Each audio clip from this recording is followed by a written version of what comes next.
ठीक है, जिसको डिस्चार्ज मिल जाएगा।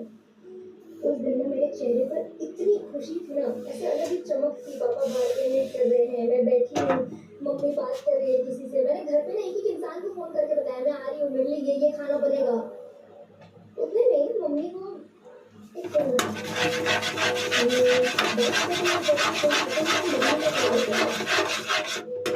मम्मी के चेहरे देख के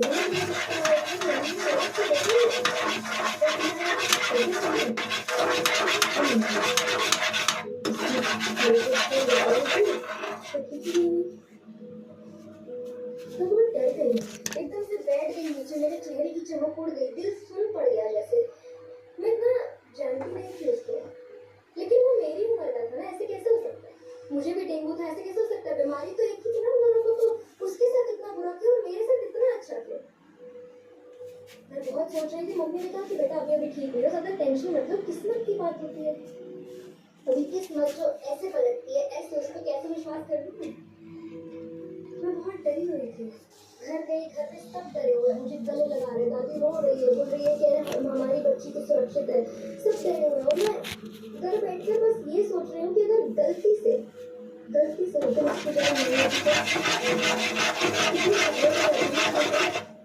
कि जाने के बाद भी शिकवे करते अभी बैठी तो मैंने लोग याद आए जिसमें बात करती हूँ, इतने लम्हे याद आए जो मैंने आज तक दिए नहीं, इतने वादे याद आए जो मैंने किए लेकिन निभाए नहीं, इतने सपने थे जो मैं नींदों में ही लेकर सो रही थी हर रोज। उस दिन ना इस गिल्ट और इस दर्द के साथ मैंने हर एक इंसान को फोन लगाया जिससे मुझे बात करनी थी।